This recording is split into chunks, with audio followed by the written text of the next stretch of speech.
Bismillahirrahmanirrahim. Assalamualaikum warahmatullahi wabarakatuh. Waalaikumsalam warahmatullahi wabarakatuh. Innal hamdalillah nahmaduhu wa nasta'inuhu wa nastaghfiruh wa na'udzu billahi min shururi anfusina wa min sayyiati a'malina. May yahdihillahu fala mudilla lahu wa may yudlil fala hadiya lahu. Asyhadu an la ilaha illallah wa asyhadu anna Muhammadan abduhu wa rasuluhu wa ala ali sayyidina Muhammad. A'udzu billahi minasyaitonir Warahmatullahi wabarakatuh. Alhamdulillah wassalatu wassalamu ala sayyidina maulana Rasulillah wa ala alihi wa ashabihi wa man tabi'ahu wa nasarahu wa wala amma ba'da. Faqad qala azza min qailin karim ba'da a'udzu billahi minasyaitonir rajim. Bismillahirrahmanirrahim. Fabima rahmatin minallahi linta lahum walau kunta faddan ghalidhal qalbi lanfaddu min hawlik fa'fu anhum wastaghfir lahum wa syawirhum fil amr fa idza azamta fatawakkal 'ala Allah innallaha yuhibbul mutawakkilin. Wa qala Rasulullah sallallahu alaihi wa alihi wa sahbihi wasallam khairukum khairukum li ahlihi wa ana khairukum li ahli. Sadaqallahul azim wa sadaqa rasuluhun nabiyul wafiyul karim wa nahnu ala dhalika minasyahidina wa syakirin walhamdulillahi rabbil alamin. Hadratul mukarramin yang saya muliakan, Ketua DKM Masjid Al-Jihad Bapak Letkol Popon beserta segenap pengurus, hafizahumullah ta'ala wa ra'ahu wa ballaghahu aqsamunahum. Yang saya muliakan guru kita Kiai Haji Ahmad Yusri, guru kita Kiai Haji Ahmad Fauzi, dan juga para asatidzah yang hadir pada malam hari ini, hafizahumullah ta'ala wa ra'ahum wa ballaghum aqsamunahum.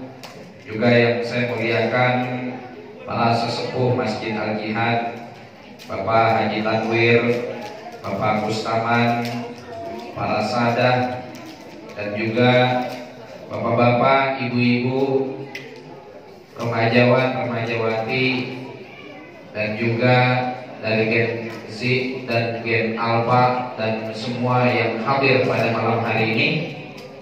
Mudah-mudahan kita semua senantiasa mendapatkan curahan kasih sayang dari Allah Subhanahu wa ta'ala, dan kelak di hari kiamat kita mendapatkan syafaat baginda Nabi Muhammad sallallahu alaihi wa alihi wasallam. Pak, ini lemas-lemas banget kalau malam ini. Apa karena habis turun hujan ini? Jadinya mengkirut. Apa bagaimana ini? Atau kurang snacknya, atau belum ada kopinya ini? Kalimat lil alamin itu bukan cuma manusianya yang merasain kasih sayang Allah. Bahkan kasih sayang Allah Subhanahu wa ta'ala yang ada pada diri baginda Nabi Muhammad sallallahu alaihi wa alihi wasallam ini dirasakan terus likunna akramal umami. Gara-gara Rasulullah sallallahu alaihi wasallam jadi nabi kitanya jadi sebaik-baiknya umat. Bagaimana tidak? Kita umat yang paling botok, umat yang paling belakangan, umat yang secara umur paling pendek, umat yang secara fisik juga sama, paling kecil. Tapi biar kata datangnya belakangan, umurnya pendekan, amalnya dikitan, fisiknya pendekan, tapi masya Allah masuk surganya duluan. Masuk surganya duluan. Lagi mana kagak enak itu, iya kan? Umur pendek. Kata Nabi Shallallahu Alaihi Wasallam, kisaran umur umat ya kurang lebih 60 tahun. Seperti umur Rasulullah Shallallahu Alaihi Wasallam. Datang hari kiamat nanti bahkan anak lari dari bapaknya, bapak lari dari anaknya. Harta kita, orang tua kita, anak kita bahkan gak bermanfaat. Yauma la yanfa'u malun wala banun illa man atallaha biqalbin salim. Hari kiamat adalah hari di mana harta kemudian juga anak-anak nggak bisa bermanfaat buat siapapun, nggak bisa bermanfaat buat orang tuanya. Ilakan Allah biqalbin salim, kecuali mereka yang datang menjumpai Allah Subhanahu wa taala dengan hati yang bersih. Punya jubahnya ditidurin sama kucing, bukan kucingnya yang dicetak, jubahnya yang digunting. Takut bangunin kucing lagi tidur. Dalam sejarah disebutkan Rasulullah Shallallahu Alaihi Wasallam nih pulang perang, dengerin nih, cerita keren. Rasulullah pulang perang sama para sahabat. Dari jauh Rasulullah melihat anjing lagi nyusuin anak anjing, ya. Ada anjing lagi nyusuin anak. Kalau bukan karena saya peluk, labakat ila yaumil qiyamah. Ini pohonan korma bakal nangis sampai hari kiamat. Tuh Pak, pohon korma aja dipeluk sama Nabi, diam. Saking sayangnya Rasulullah Shallallahu Alaihi Wasallam sama pepohonan. Lagi khairukum li ahli wa ana khairukum li ahli. Sebaik-baiknya kalian, ini Nabi ngomong di depan para sahabat nih Pak. Ini pesan juga buat kita. Kata Rasulullah Shallallahu Alaihi Wasallam, sebaik-baiknya kalian adalah yang paling sayang sama keluarganya. Dan saya adalah orang yang paling sayang kepada keluarga saya. Tuh, jadi sayang sama keluarga. Satu suap masuk ke dalam bibir bini kita, satu suap masuk ke dalam mulut bini kita, itu pahalanya dengan bapak sedekah sama. Kalau hadis rokok kan nggak ada. Iya bukan? Makanya sering-sering ajak bini jajan. Li ahli wa ana khairukum li ahli. Nabi gimana sih sayang sama keluarganya? Nah ini perlu kita tahu Bapak Ibu sekalian, supaya kalau kita ngaku sayang sama keluarga kita, sayangnya kita ke keluarga kayak sayangnya Rasulullah kepada keluarganya. Ya, bocil ya, aduh. Yang pertama, Nabi Shallallahu Alaihi Wasallam disebut sayang sama keluarga karena Rasulullah ngejagain keluarganya jangan sampai melakukan perbuatan yang bikin Allah marah. Jadi samanin salamat lakotok liyadaha wa asyalahan tasrik. Kalau seandainya putri saya Fatimah mencuri, saya sendiri yang bakal menghukumnya.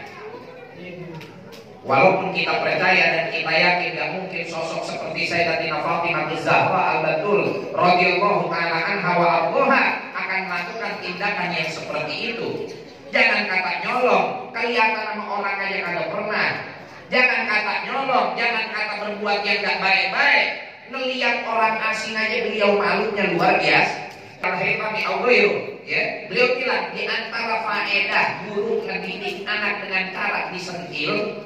Bapak boleh kesepakatan, ya. Tapi ini cara orang tua zaman dulu, tapi mereka memang ngedidiknya dibarengin dengan hati yang ikhlas dan makanan yang halal. Makanya kata beliau, di antara faedah nyentil anak itu adalah bikin anak tambah cerdas.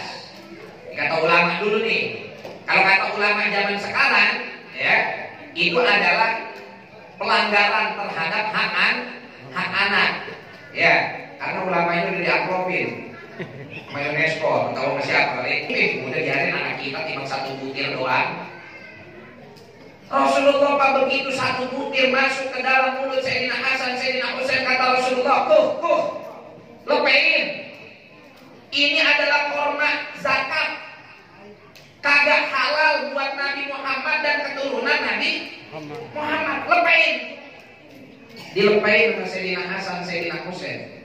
Padahal masih kecil, belum mukallaf, tapi udah dididik bagaimana cara makan yang halal. Orang yang kagak punya kasih sayang, yang kalau kata orang Betawi bilang sentak senger aja bawaannya, mukanya romannya bengis bener, melihat anak bawaannya maunya melotot mulu, dia kagak punya kasih sayang, la yurham, maka tidak akan disayangi. Jadi sayang sama anak kita itu satu, kasih makan yang halal, kasih rezeki yang halal, jaga mereka dari pergaulan yang haram. Dengan pergaulan sab'in wadribuhum wa hum abna'u asyrin. Sayang sama anak, jangan tega-tega penjahatin sih, ngapain sih bangunin sholat subuh kesian, dia kemarin sekolahnya kecapean, lagi sekarang mah hari libur ini. Memang kalau hari libur minggu sama Sabtu sholat libur. Nah, kalau dibiasain kayak begitu, ntar begitu disuruh sholat hari Sabtu hari Minggu, lah pun bapak ngajarinnya dulu begitu. Kita kalau hari Sabtu libur kagak usah sholat. Bangunin, jangan tega-tega. Walaupun mungkin kita banguninnya pakai perasaan, namanya bocah baru umur 7 tahun, ya. Kata para sahabat, ya Rasulullah, enak banget orang lanang bisa jihad, bisa sholat berjamaah di masjid, ya kan? Bisa ngaji setiap hari dengan engkau. Gampang banget romannya orang laki buat masuk surga. Lah kita orang wadon dapur sumur kasur. Ari teh jelema Sundana mah handolin dahar modal jang ulin. Ada nggak amalan bikin kita gampang masuk surga? Pengen kita kayak orang laki. Apa kata Rasulullah Shallallahu Alaihi Wasallam? Oh tenang ibu-ibu, tidak sholat mar'atu khamsaha, au sholat syahraha, wa hasanat farjaha, wa ata'at zawjaha, ila laha udkhulil jannata min ayyi babin syi'ti. Kalau perempuan sholat 5 waktunya dijaga, puasa Ramadannya dikerjain, auratnya ditutup, kemudian taat kepada suaminya dalam perkara yang mubah sunnah apalagi wajib, bukan pada perkara yang haram.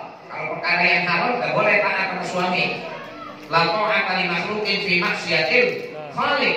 Gak ada taat sama makhluk manapun selama ketaatan tersebut adalah kemaksiatan kepada sang khaliq. Tapi pada perkara yang mubah kudu taat sama suami. Ya, sebagai bentuk ngamalin kasih sayang yang diajarkan oleh Rasulullah Shallallahu Alaihi Wasallam. Bahkan kita di dalam fikih diajarin orang wadon puasa hari Senin sunnah, puasa sunnah hari Senin perbuatannya. Tapi kalau orang lain yang musuhin zatnya Nabi banyak, ya, orang lain yang musuhin zatnya Nabi banyak, padahal dia tahu nih perbuatan Nabi gak ada yang jelek, perbuatan Nabi bagus semua.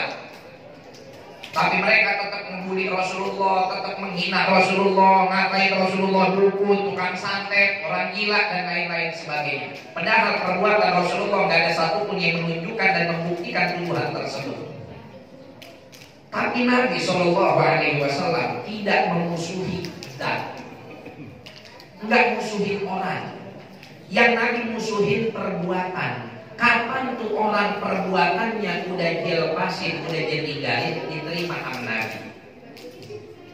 Di perang Badar, siapa sih yang nyalain bara api sampai akhirnya orang suku Quraisy dari Mekah ngirim pasukan untuk nyerang Nabi ke Madinah? Siapa itu yang ngirim sandi? Siapa itu yang ngirim pesan pertama? Minta dikirimin pasukan buat nyerang Nabi Muhammad Sallallahu Alaihi Wasallam. Abu Sufyan pulang dari Syam, ya, dia lewat Madinah, mau dicegat sama kaum muslimin karena harta yang dibawa oleh Abu Sufyan di dalamnya ada harta muhajirin yang ditinggal di kota Mekah. Makanya mereka begitu Abu Sufyan dan rombongannya lewat, kaum muhajirin yang ada di Madinah, yang dulu mereka ketika hijrah ninggalin hartanya di Mekah, mereka mau nagih. Bahasa kata, saya enak amat jualan pakai bandar gua, sini balikin, tuh begitu. Abu Sufyan pikirnya beda, kita mau dibegal. Lihat orang Islam makin sombong, mentang-mentang udah punya teman di Madinah. Kirimlah utusan Abu Sufyan kepada Abu Jahal dan Abu Lahab yang ada di Mekah. Akhirnya dikirimin nama Abu Jahal dan Abu Lahab pasukan untuk menyerang Rasulullah Shallallahu Alaihi Wasallam. Artinya ini perang awalnya pesanan siapa? Pesanan Abu Sufyan. Karena dia yang kirim kayak begitu. Udah bertahun-tahun lewat, Rasulullah dari Madinah ke Mekah untuk menaklukkan kota Mekah. Apa kata Rasulullah? Salah satu ucapannya yang sangat masyhur, barang siapa yang masuk ke rumah Abu Sufyan, maka dia akan aman. Abu Sufyan masuk rumahnya, kita jadi aman. Padahal dulu ini adalah orang yang paling getol musuhin Nabi Muhammad Shallallahu Alaihi Wasallam. Bahkan sampai detik Fathu Makkah, pada saat Nabi ngomong itu, Abu Sufyan belum masuk Islam. Habis itu apa yang terjadi? Abu Sufyan masuk Islam. Abu Sufyan memeluk agama Allah. Apakah dilarang sama Rasulullah Shallallahu Alaihi Wasallam? Jangan. Ini musuh bebuyutan. Perangi, hancurkan, binasakan, musnahkan. Harus rata dengan tanah. Kagak. Diterima Islamnya Abu Sufyan oleh baginda Nabi Muhammad Sallallahu Alaihi Wasallam. Abu Sufyan masuk Islam sendiri, Pak. Ngajak bininya. Siapa bininya? Hindun binti Utbah. Siapa itu Hindun binti Utbah? Hindun binti Utbah yang dulu lagi perang Uhud, ngunyah mentah-mentah jantung Sayyidina Hamzah. Hindun punya budak namanya Wahsy, badannya tinggi gede, kata Hindun, no, itu inceran gua, lu tombak dia. Begitu ditombak sama Wahsy, dadanya dibelek, diambil jantungnya sama Hindun, dikeremus mentah-mentah. Aku orang Cidodol memakan jantung pisang, ini juga pakai santan apa? Ini jantung orang, Pak, jantung orang dikunyah mentah. Dari zaman dulu sampai zaman akhir, siapapun yang meninggal syahid, panglimanya adalah Sayyidina Hamzah. Fathu Makkah, Hindun masuk Islam, diterima gak Nabi? Islamnya Hindun diterima. Coba kita kisah nama